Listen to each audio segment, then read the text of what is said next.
Hello guys, this is one of the best Barbarian builds for Season 1 right now, and in my opinion works even better and is more fun than Hodo, Whirlwind, and a lot of the other Barbarian builds out currently. What's unique about this Barbarian build is it requires 0 shouts. It is a perfect 0 shout build. You never have to cast any shouts and you can just dish out pure damage, and you can just bleed enemies until they're all gone in like 2 seconds. As you can see, this build is very good and you can run very high tier nightmare dungeons with the proper defensive aspects and affixes on your gear. And even though we're only running a couple tiers higher in this video for our nightmare dungeons, this has been tested and you can push nightmare dungeons way even higher than this. And again, it's very fun to play the game this way because you can basically hit enemies and bleed them for all their health and immediately turn that damage into physical damage and basically one shot some very tough enemies this way. And a quick shout out to Turbo Gremlin, who built out this build and did it so masterfully. His YouTube is down in the description below, so you guys should subscribe to his channel just because he put together a very masterful build here. This build seems to be one of the more fun Barbarian builds I've even ever seen. With that being said, let's go right into the skill tree so I can show you all the things you need to take for this Rend Rupture Barbarian to stack it up and make it work very, very effectively. Now, before we go over all the skills, make sure to check the build planner in the description to follow along with this or save it if you need.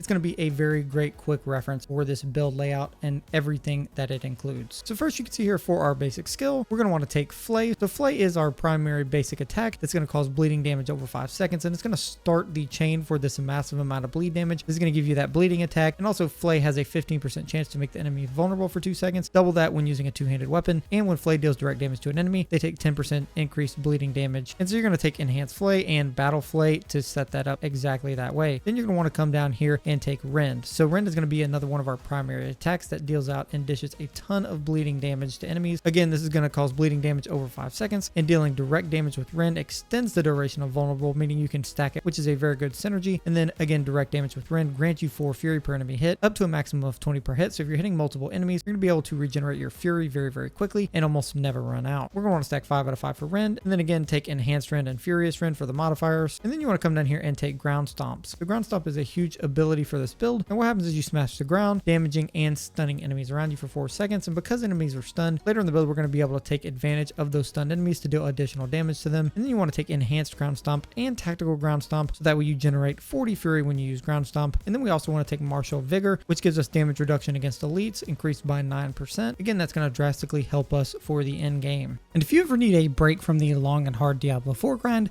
make sure you guys check out War Thunder. War Thunder is the most accurate and real vehicle combat game made to this day. You can play more than 2,000 different customizable planes, tanks, ships, and helicopters in fun and realistic PvP battles. Now, when I play War Thunder, I love the amazing attention to detail the game has and the fun battle mechanics that honestly make this game so good. Each vehicle is super realistic and modeled after real life vehicles to keep you fully immersed and gives you an insane in-depth system for customizing vehicles with hundreds of different things like camouflages and equipment. War Thunder has amazing and detailed graphics in 4K and puts you directly in the war you're fighting with your friends and teammates. You can play War Thunder now for free on PC, Xbox, and PlayStation. If you use the link in the description now, you'll get a free large bonus pack when registering on PC and experience this masterpiece even Lilith would be proud of using that link below.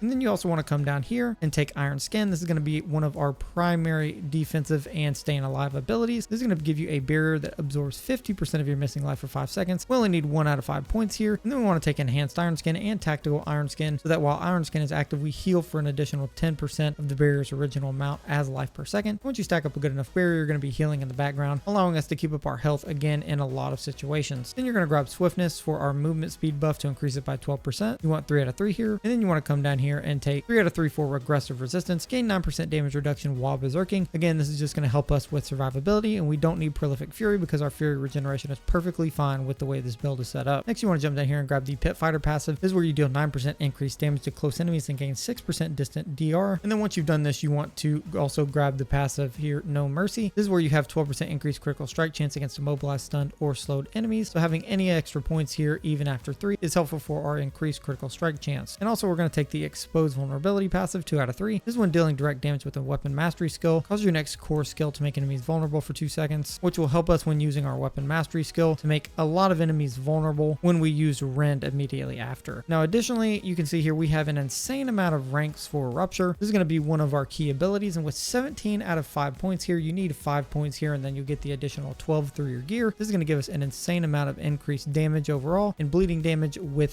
the Rupture skill itself. You can see here again we have 2 charge charges with Rupture. And what it does is skewer enemies in front of you and deals a certain amount of damage, and then you essentially damage enemies for their total bleeding amount and remove all bleeding damage from them and speed up essentially that bleeding process. Now our modifiers here are an explosion for Rupture, dealing bleeding damage additionally, and hitting enemies with Rupture increases your attack speed by 30% for 5 seconds, and this plays perfectly with our basic skills in Rend. You can see here we want to take Enhanced Rupture for that explosion, and we want to take Warrior's Rupture for that increased attack speed. We then want to come down here and take the Hamstring passive, so your bleeding affects slow healthy enemies by 20%, allowing us to apply that debuff fairly quickly to enemies with most of their health. And then we want to grab 3 out of 3 for Cut to the Bone, so your bleeding effects deal 15% increased damage to vulnerable enemies, again buffing our overall bleeding damage by quite a lot. And then what we'll do next is come down here and we will take a Duelist. The Duelist increases the attack speed by 9% while using one-handed weapons. Because we're going to be using our one-handed weapons for most of these skills, this is going to greatly increase our attack speed. And then we're going to grab Tempered Fury, so you increase your maximum fury by 3. And we're going to use that as a stepping stone to Invigorating Fury. Invigorating Fury heals for 9% of your maximum life for each 100 fury spent, which is going to be a useful skill early, mid, and late game to allow us to sustain a certain amount of damage. And again, for our ultimate skill, we're going to take Wrath of the Berserker. So essentially this is going to allow you to gain Berserking and Unstoppable for 5 seconds, and it's going to scale your damage. And here you're going to want to grab Prime Wrath of the Berserker for that gain in movement speed and fury regeneration when casting. You also want to grab Supreme Wrath of the Berserker. That way every 50 fury you spend increases your Berserking bonus damage by 25%, giving us constant stacking on our damage. And then you want to grab Gushing Wounds. So when causing an enemy to bleed, you have a chance equal to your critical strike chance to increase the bleed amount by 100% of your crit strike damage bonus. And overpowering a bleeding enemy also creates an explosion for bleeding damage over 5 seconds, and this is going to allow us to give an insane amount of increase to our bleeding damage with this key passive. Now we're going to go over our gear and our aspects as well as the caged hearts on our gear, and I'm going to show you how to set this up so that way it's very, very good. But first we're going to go over our helmet. As you can see, the stats on our helmet is dexterity. You can have strength, or you can also have all stats here. 9.8% damage while berserking, giving us that extra overall damage since we're in berserking quite a lot. 6% total armor for our armor value to keep us as survivable and tanky as possible, and 10.4% basic skill attack speed. And then for our aspect, we have the aspect of the Iron Warrior. So that way Iron Skin grants unstoppable and 26% damage reduction. Because we have a lot of uptime using Iron Skin, this is going to be a great defensive ability to allow us to tank a lot of damage when getting into fights. And as you can see, our actual armor here, we do have rubies here for the added health. And then for our chest, you can see here we're going to actually stack a decent amount of armor. Here we have 10.3% damage reduction from enemies that are bleeding, with every enemy we fight is going to be bleeding, so that's perfect. We have willpower here. Ideally you want to change this out if you are able to get it for some other damage reduction, such as maybe damage reduction while injured is a good one. 14% damage reduction while fortified, which is great since we are stacking fortify. 14.2% damage reduction while fortified, which is great if you have fortify. Otherwise find another damage reduction stat. And plus maximum life, which is overall great because the more max life we have, the harder it's going to be for enemies to actually kill us. And then we have the Iron Blood aspect on our chest. We gain 4% damage reduction for each nearby bleeding enemy up to 20%. So we can basically get 20% free damage reduction just for using our normal attacks every single time. And then on our gauntlets, we have critical strike chances. They must have on all of our gear. You can see this is kind of a low roll. Ideally you want this to be as high as possible. And then we have willpower. Again, you can go for all stats or strength or something else here, or follow one of the stats on the left of the screen. And then plus 4 ranks of Rend, which is extremely important that we have 4 to maximize our overall Rend damage. And then here we have the aspect of anemia. So direct damage against bleeding enemies has up to a 29% chance to stun them for 2 seconds. That way we make sure we're stunning enemies with pretty solid chances. That way we can take advantage of the additional damage and stuff we get on stunned enemies. We have our pants next, which gives us total armor percentage. Again, you want this as high as possible. We have dodge chance against close enemies. Ideally you want to swap this for, again, another damage reduction stat, such as damage reduction while injured or damage reduction while bleeding or close. And then 5.1% overall damage reduction, which is fine. Then additionally we have thorns here. You can keep the thorns or again swap this out to get as much things of damage reduction on these pants as possible for higher tier nightmare dungeons. And here we're going to be using the aspect of might, giving us yet again another defensive ability. The basic skills grant 20% damage reduction for 4.5 seconds. Again, by using Flay on enemies, we can basically stack about 40 to 60% additional damage reduction just by using our basic attacks, which is very OP for our survivability in game. And then for our boots here, you can see the standard effects up at the top. You want to make sure you have max evade charges, as many as possible. Ideally 3 is great. It gives you a lot more chance to dodge out of danger. Then we have dodge chance here. Ideally you can go for another movement speed stat or all stats. Fortify generation, which is great for this build to allow us to keep up our fortify. Fury cost reduction, which is a big one. And then again, overall movement speed, a huge great roll for our movement speed for 25.5%. And as you saw in the gameplay footage before, we can move very, very fast with this build. And then we want to use the weapons master aspect. So your weapon mastery skills have an additional charge, and damaging an enemy with a weapon mastery skill has up to a 55% chance to stun them for 2 seconds on lucky hit. And this gives us 2 casts with Rupture. And then for our two-handed weapon here, this is a mace. You can see this is pretty much a perfect raw item for this build because we have increased damage over time, 4 skill damage, vulnerable damage, and strength damage. And for our aspect, we have the Skullbreaker's aspect. So stunning a bleeding enemy deals 44% of their total bleeding amount to them as physical damage. And again, even with this low roll, we're able to do a massive amount of damage. So if we're able to stack them with a ton of bleeding damage and then able to stun them, we hit them with all of their bleeding damage at once, basically one-shotting them. You can see we have Amethyst in our gear here for damage over time to enhance our overall bleeding damage. And then for our primary one-handed weapons, which you want your DPS to be as high as humanly possible, so that way it scales all of our damage in general, because you're going to be mainly using these items. So focus on high DPS. Again, here we have damage to bleeding enemies. You can swap that for vulnerable damage if you'd like. So as you can see, swords have that critical strike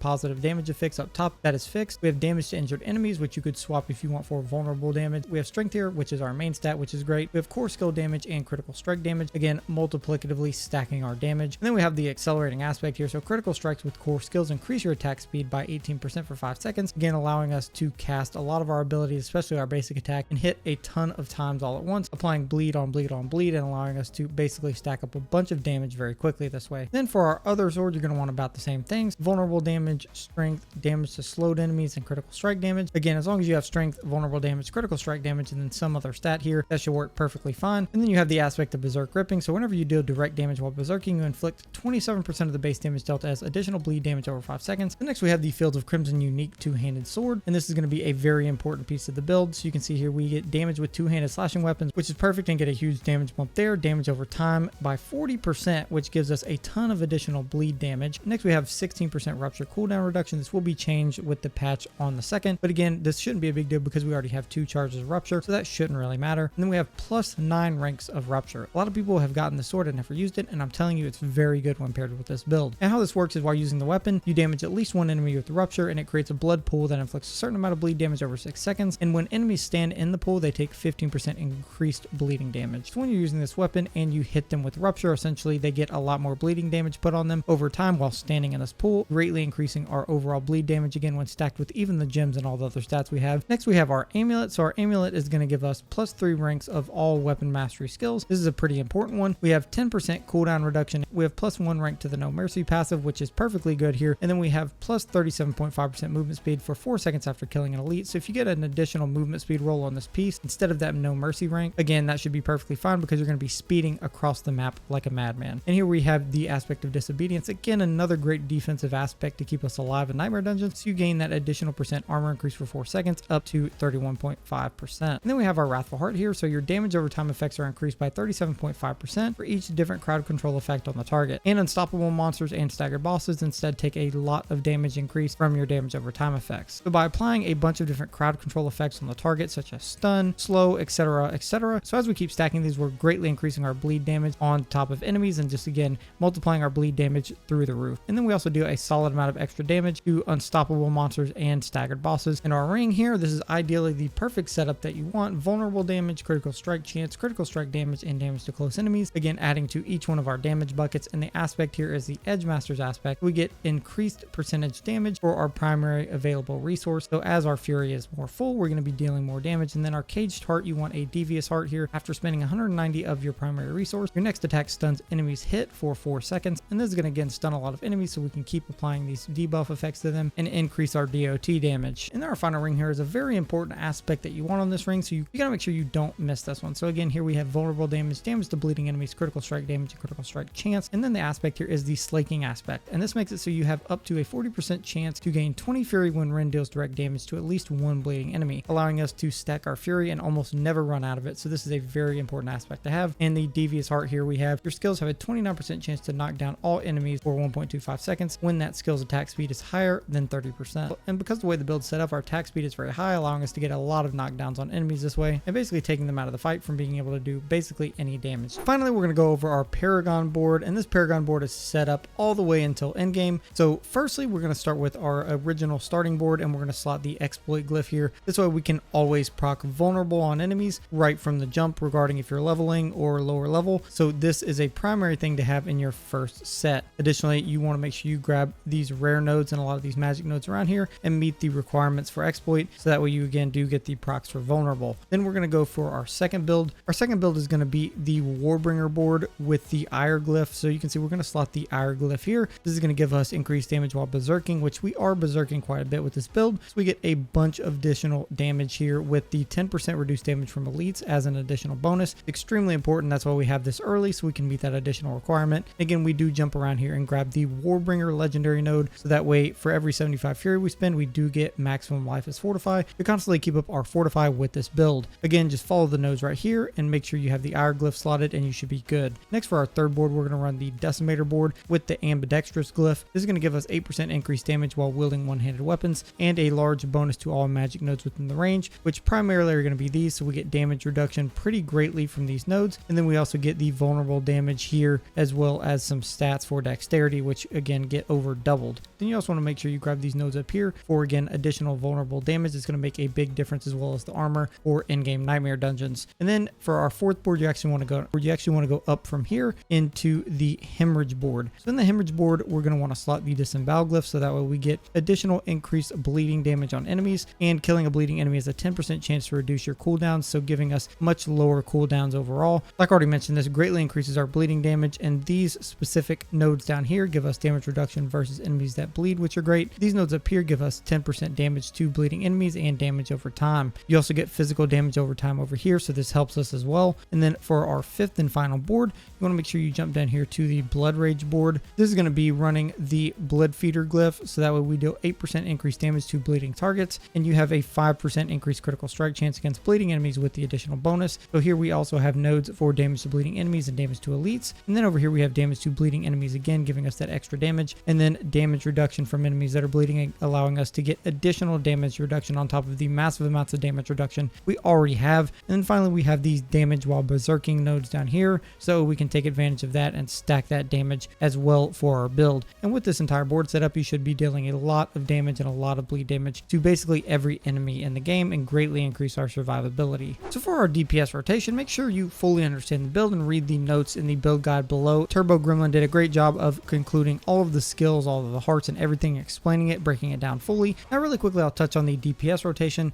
So ideally, when we get into a fight, initially we want to use ground stomp, so that way we stun enemies and proc them with that crowd control ability. Then we want to hit them immediately with Rupture. So Rupture has a recent buff to grant 30% attack speed for 5 seconds. Since it grants us such high attack speed, and with combination with the enhanced Rupture node, it grants us massive bonus to our first cast of Rend. And with the hamstring node now applying slow only to healthy enemies, most importantly, it gives us an additional form of crowd control onto the enemy for our creeping Death Malignant Heart for the first cast or two of Rend, since we do apply much more bleed damage with multiple crowd control effects on enemies this way. Additionally, by starting the fight with ground stomp and Rupture, we also activate the exposed vulnerability node, and that allows our first cast of Rend to apply vulnerable for 2 seconds, and then will be extended by 2 seconds for every additional Rend we cast, so we can keep vulnerable basically infinitely on enemies this way, giving us massive damage output over and over and over again. And with Fields of Crimson, we aim to keep our Rupture cooldown below 5 seconds, so that way we can cast it and permanently maintain that 30% attack speed buff. And then once you apply the ground stomp and Rupture crowd control effects on enemies, then you can use Rend to basically dish out constant and unending bleed damage on enemies to stack so much bleed on them. And then you use Iron Skin as needed for the additional unstoppable and barrier that you get, so that way we get to take advantage of those additional benefits while we have a barrier active. And again, it gives us extra survivability on top of all of our previous damage reduction, and you use that defensively as you need it. Initially, before you start the fight, you can use Wrath of the Berserker, so that way you can ground stomp, use Wrath of the Berserker, get additional fury generation as well as additional damage overall, so that way your Rupture and Rend skills stack damage to give you additional damage over that 10 seconds while berserking, and I'll put the damage even higher while Wrath of the Berserker is active. And again, when you want to take a break from the Diablo 4 grind,